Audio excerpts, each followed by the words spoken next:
Have you ever beaten Minecraft? Well, if you have, or at least seen someone else do it, once you jump in this portal, there's a piece of literature that follows. This is Minecraft's end poem, the most over-the-top and philosophical thing in Minecraft. The poem is then followed by credits which lasts for 31 minutes and 48 seconds. Anyway, we're here to talk about the poem, which I find quite interesting. It's a conversation between two apparent superior beings. They are conversing and they mention that we, the player, can read their thoughts. Well, most of them. The game and life in general is compared to a dream, and the words displayed on the screen is a simple and easy method for us, the mere mortal players, to comprehend the interactions between the superior beings. Bruh, look at this dude. Wait till you see the... look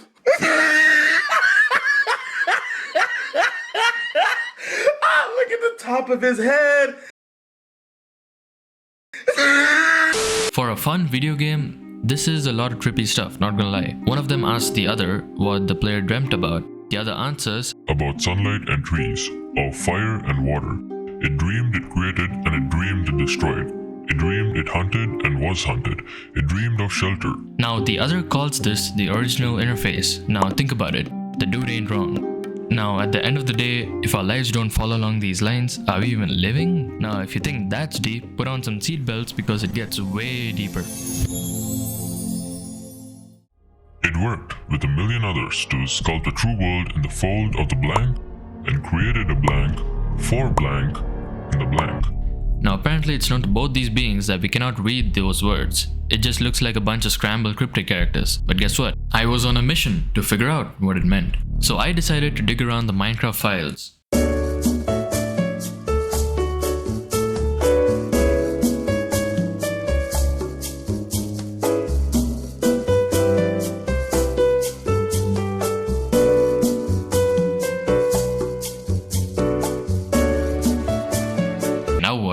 Okay, so here I notice a few things. First, the dialogues of these beings fall under this symbol 3 and 2. So the first being, the one with the blue text, is 3 and the other is 2. And also these vague and enchantment table type language that is constantly scrambled is actually FKAB3 with the same symbol in the middle of each letter. Alright, so after spending a lot of time trying to figure out whether this particular text has a hidden meaning, I've come to the conclusion that this text is just a random text generator. I guess you could say that the scrambled text is nothing at all.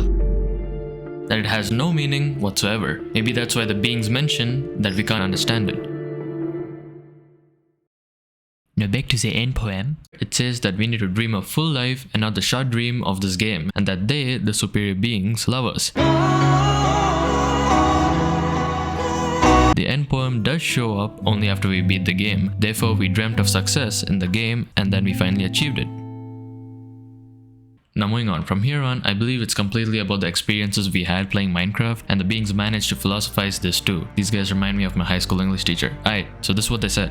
Sometimes the player dreamed it was a miner on the surface of the world that was flat and infinite. The sun was a square of white, the days were short, there was much to do, and death was a temporary inconvenience. Now obviously these guys are talking about Minecraft because I'd probably freak out if I woke up in real life and looked outside my window and saw a square sun. Also, death is usually something more than temporary inconvenience when it comes to real life. Now there are a lot of things I'm skipping past, but I'll give you the gist of the whole thing. Number 1. Sadness is a necessary part of our dream. Why?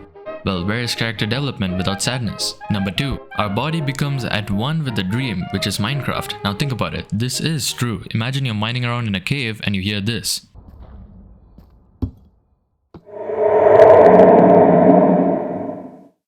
You would absolutely freak out, right? Number 3. And the player awoke from the warm dark world of its mother's body into the long dream. Well, here it's pretty obvious they're talking about real life. Guess in this bit they're trying to show us how big a significance our moms have in our lives, and that they are the reason we have a life. Number 4. The superior beings claim to have been called the Father Sun, Mother Moon, Ancestral Spirits, Animal Spirits, Jinn, Ghosts, the Green Man, then Gods, Demons, Angels, Poltergeists, Aliens, Extraterrestrials, Leptons, and Quarks. Now spirits, Jinn, that's basically genie, ghosts, poltergeists, they're all paranormal or spiritual entities. Quarks and leptons are actually real scientific terms. Now, I'm not very knowledgeable when it comes to the science field, but guess what? I know somebody who does, and I've brought on my friend Chosen to help me out.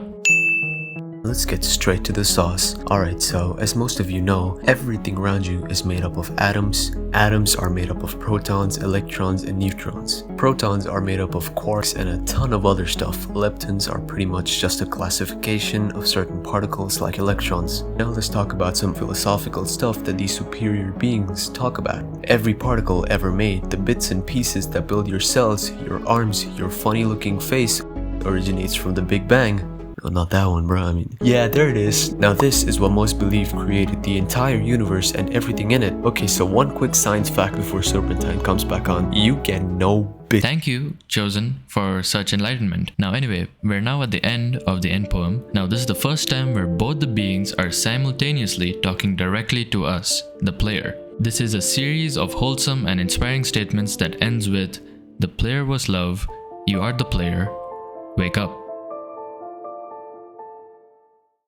That was a roller coaster. The end poem went from talking about how essentially negligible our lives are compared to everything that's happening in the universe, but at the same time how important and loved we are, because we, at the end of the day, are witnesses of the universe.